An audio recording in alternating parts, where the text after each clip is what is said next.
Hey there, everybody. Welcome back with the Plapper. Platypus is the name, and welcome to another video. Today, we're talking about gachas in general, and it's a little bit more of a serious tone. I basically want to talk about the pitfalls of gacha through my own personal story, and then just kind of what other people I know have gone through. Like, I have most of my friends have gone through some gacha pitfall that has negatively affected their lives, myself included. And so I kind of wanted to share a little bit of that, and then kind of give you a little bit of a couple of the things gacha will do. But more importantly, I want to give you some internal thoughts that if you think this is like a red flag to yourself, that you need to take a step back. Because I like gacha games. I like covering gacha games, and I think you could very reasonably spend money in gacha games, even a lot of money in gacha games to an extent, and not feel guilty about it. But it's all about where you are in your life and if you're doing it responsibly. I kind of want to just talk about it because I do feel a sense of responsibility about covering gacha games. I don't feel like I haven't taken the weight of me polling, me doing videos like this. I've always told people, don't look at what I do and think you should do that, because it's paid for by YouTube essentially. But I want to take an actual dedicated video to talk about it. So what are some of the situations we've been into? And like I said, a lot of my friends have actually been in really bad situations. I had a friend that spent, like, they got a tax return for like $1,200 or whatever, and they took it and they spent it all on the gacha, and that was like all the money they had while they still had a newborn kid. And this is not to shame anybody, all right? This is not to tell anybody that, oh, what the hell were they thinking? This is why they're called pitfalls, right? It's like it was like an emotional manipulation by the game, and it's like you lose yourself, and sometimes it's the gambling aspect. I had another friend who got literally number one on all the leaderboards in a game, and they went into credit card debt to maintain that, because they hit it and then they wanted to keep the spot because that spot was really important to them. And then as new banners come out, it becomes more and more and more expensive, because there you have to actually maintain a super high month-to-month level of spending. And I knew another guy that was spending in a game that I used to play, and they were spending so much, I don't even know how much they were spending, but they lied to us about how much they were spending. We could look at their account and see they were spending, whoa, you're spending quite a bit. They said, no, I've had good luck. But we also found out they were lying to their wife about their spending in general. So it's like the manipulation, and that doesn't come from them necessarily wanting to lie. It comes from guilt, right? It comes from them being ashamed of the amount of the number here. Now, my story is from My Hero Academia, The Strongest Hero, the gacha game. You are going to see some of these are refunded if you look closely. I did manage to get a couple $100 back. But what happened in this game is I had completely lost myself. In a sense that I didn't even recognize what I was doing. And I spent $1,000 in the very first month. Now, I've spent something like $500 in Persona since launch, and I've spent, like, but I'm in a different spot now. My YouTube made $0 or like $10 a month. You've seen the videos, right? So it made almost nothing. Now the YouTube is making more than $500 a month almost always. So I don't even need to worry. Like, when I spent it on Persona, is it responsible? No, not necessarily, but it's really not hurting me at all. It doesn't even affect my normal income. This was not a time in my life where I could afford this. I spent $1,000 in the first month. And I mean, it's like, literally, I don't even know if I've talked about this much. I don't even know if I didn't hide it from my girlfriend, but I was very, very hesitant to bring it up until I got a refund back. I mean, I was meaner to her because I was so ashamed. And I remember sitting in my car literally after purchasing some of this stuff and like crying, because I made these purchases and I got All Might. That's what I was going to do. All Might, I fell into the sunken cost fallacy more than anything.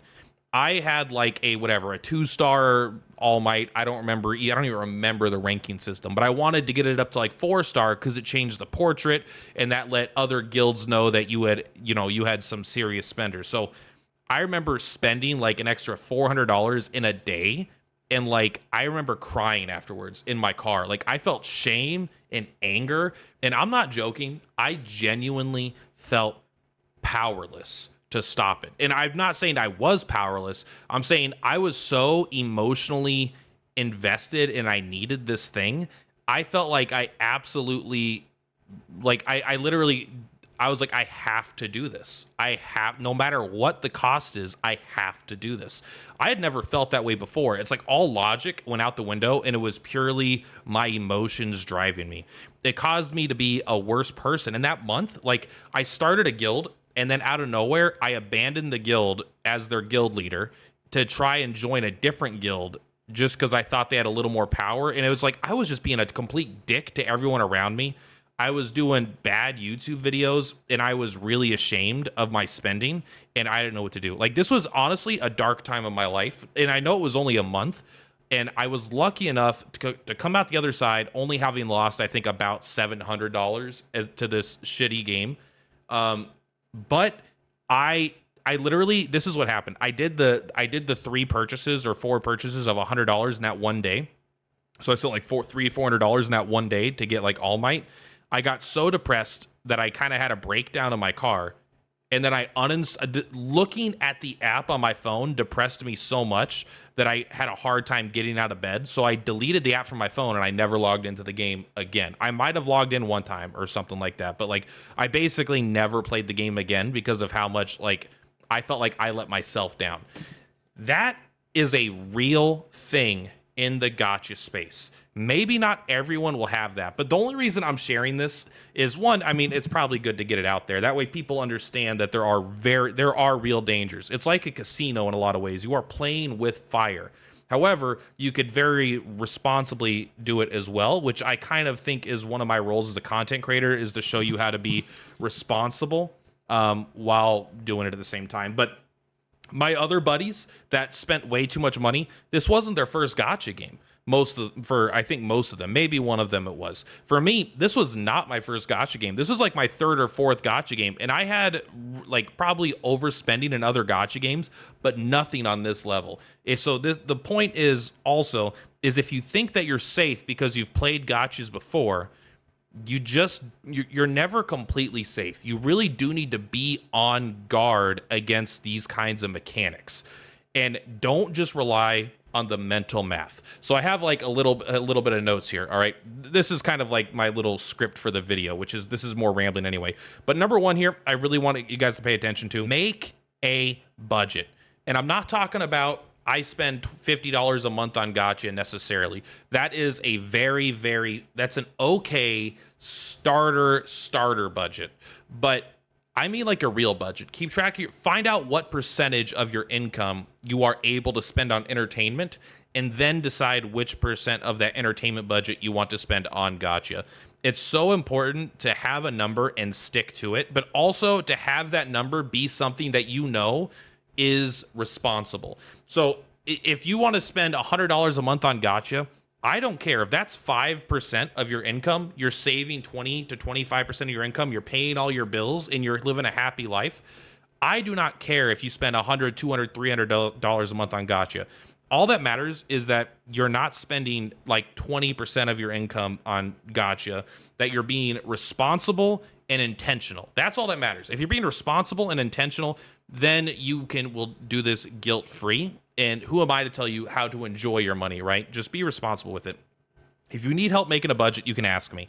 I can make a YouTube video out of it, is kind of my goal. I want to start helping people make budgets that need budgets for gachas. I think that would be kind of a fun little angle on the financial responsibility thing. But also track your spending. Do not rely on mental math. Do not rely on it. Mental math will fuck you 11 out of 10 times. Okay, I think I did that math right. I might need to write that down. Mental math will always screw you up. You are wrong. No one does their mental math in an objective way. You always, well-intentioning or not, you always underdo it when you actually look back and track the spending. It's like, oh, how much did you eat this week? And then you keep track of everything you ate this week. And then if you wrote down everything you ate this week, you'd be like, holy shit, I ate that much this week. You're always underdoing it because memories are not perfect, even if you try. So make a budget and track your spending. If you want help with the budget, feel free to ask me. Discord is the best spot for that. Now, here are a few things that I want to specifically point out that I think you should be paying attention to. Price anchoring. If you have ever thought anything along the lines of this $4.99 pack is a way better deal than the $50 pack, this is something to be cautious of. Now, there is, of course, a little bit of objectivity in this sense, where it's like if this is $5 and it gives you 10 pulls, and this is $20 and it gives you 10 pulls, like obviously this one is a better deal. But remember, the prices are subjective. This is not actually worth any real money other than what it is worth to you. So don't let them put something at an 800% value, a 900% value. Just look at what you can afford to spend, and then you can look at the best way to spend that money in there. But don't ever think like, oh, well, I really got to get this. Normally I would only spend this much, but this one is like 60% off. I got to get it right now. All right. Be cautious of price anchoring. The sunken cost. This is the one that I think this is the one I fell into. Honestly, I don't even fully understand that part of my mentality in that situation. I'm happy on the part of it. I'm still reflecting on it, to be honest. But sunken cost is a big one. If you've ever thought that you need to keep spending to make something worth it, that is a huge sign that you need to cut back. I'm not saying you need to quit the game. Maybe if you're going in too deep, you do. But this is something where if you are at an A5 Makoto and you're thinking, well, I have A5, I might as well get the A6. It's not that much more. That is the sunken cost. You're feeling like you need to keep spending in order to make it worth it. If you ever feel like, well, I can't stop playing this game, I've already spent $2,000 in it. So like I can't stop playing. I have to keep playing the game. And if I keep playing the game, I'm going to keep spending. Those are all things you need to be aware of. This is not supposed to be an addiction. This is not supposed to be something that fulfills your life with meaning and traps you. This is entertainment. Spend what you're able to spend on your entertainment and have fun. If you're not having fun, do not spend money and do not play the game. That is what entertainment is for. This is a tool for you to enjoy yourself. So use that tool responsibly. Don't feel like you have to keep playing just because you spent a bunch of money. And that also starts to tie into this next one here. This one is guilt. And this is one that I just see happen a lot, especially in this game, but in games with guilds.